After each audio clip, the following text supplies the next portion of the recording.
almost tragic story of an elf. Once upon a time, there was a tender little elf. He was a very happy elf. He was bright and curious and knew the secrets of life. For example, he knew that love was a choice, that love involved hard work, that love was the only way. He knew that he could do magic things and that his unique form of magic was called creativity. The little elf knew that as long as he truly created, there would be no violence. And he knew the greatest secret of all, that he was something rather than nothing. He knew he was being, and that being was everything. This was called the secret of I amness. The creator of all elves was the great I am. The great I am always was and always will be. No one knew how or why this was true. The great I am was totally loving and creative. Another most important secret was the secret of balance. The secret of balance meant all life is a marriage of opposites. There is no life without physical death, no joy without sorrow, no pleasure without pain, no light without darkness, no sound without silence, no good without bad. True health is a form of wholeness, and wholeness is holiness. The great secret of creativity was to balance a wild, creative, unfocused energy with a form that allows that energy to be.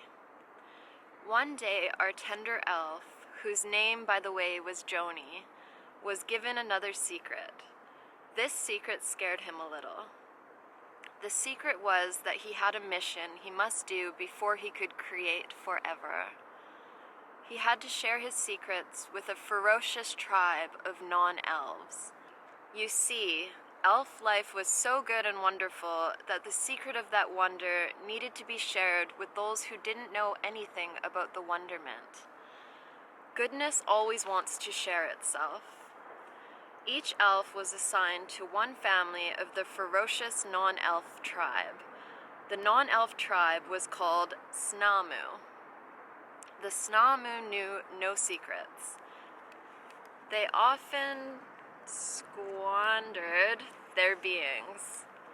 They worked endlessly and seemed to feel alive only when they were doing something. Some elves referred to them as dews. They also killed one another and engaged in war. Sometimes at sporting events and music concerts, they trampled one another to death. Joni entered his Snamu family on June 29, 1933 at 3:05 a.m. He had no idea what was in store for him. He didn't know that he would have to use every ounce of his creativity in order to tell his secrets. When he was born, he was given the Snamu name Farquae. Hopefully I say that right. His mother was a beautiful 19-year-old princess who was ravished by a need to perform. She had a strange curse on her. The curse was a neon bulb that rested in the middle of her forehead. Whenever she tried to play, have fun, or just be, the light blinked on and a voice said, "Do your duty." She could never just do nothing and be. Farquae's father was a short but handsome king. He also carried a curse. He was haunted by his wicked witch mother, Harriet. She lived on his left shoulder. Anytime he tried to just be, she screamed and yelled. Harriet was always telling him to do something. In order for Farquae to tell his parents and others his secrets, they needed to be quiet and stop doing long enough to see and hear him. This they could not do, his mom because of the neon bulb and his dad because of Harriet. From the moment he was born, Farquae was all alone. Since he had the body of a Snamu, he also had the feelings of a Snamu. And because of his abandonment, he felt furious, deeply frustrated and hurt. Here he was, a tender elf who knew the great secrets of I am, and no one would listen to him. What he had to say was life-giving, but his parents were so busy doing their duty they could not learn from him. In fact, his parents were so confused they thought that it was their job to teach Farquaad to do his duty. Anytime he failed to do what they thought was his proper duty, they punished him. Sometimes they ignored him by putting him in his room, sometimes they hit him or screamed at him. In fact, Farquaad hated the screaming the worst.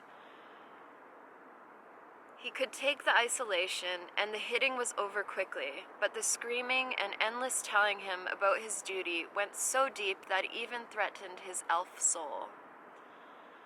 Now, you cannot kill an elf's soul, because it is part of the great I am. But it can be so badly wounded that it seems like it isn't there anymore. This is what happened to Farquaad. In order to survive, he stopped trying to show his mother and his father his secrets, and instead pleased them by performing and doing his duty.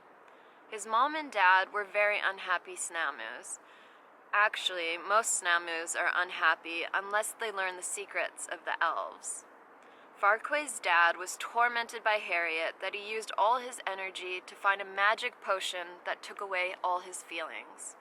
But the magic was not creativity. It actually took away his creativity. Farquaad's dad became like a walking dead man. After a while, he stopped even coming home. Farquaad's Snamu heart was broken. You see, every Snamu needs both his father's and his mother's love in order to let the elf in him tell his secrets. Farquaad was overwhelmed by his father's abandonment, and since his father could no longer help his mother, her neon bulb blinked even more intensely. Consequently, Farquaad was yelled at and cajoled even more. By the time he reached his 12th birthday, he'd forgotten he was an elf. A few years later, he learned about the magic potion that his father used to kill Harriet's voice.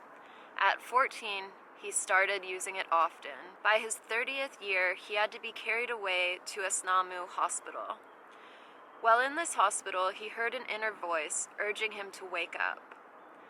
The voice that moved him to wake up was the being voice of his elf soul. For you see, no matter how bad it gets, the elf voice will always call a Snamu to celebrate his being. Joni never gave up. He never stopped trying to save Farquaad. If you're a Snamu and you're reading this, please remember this.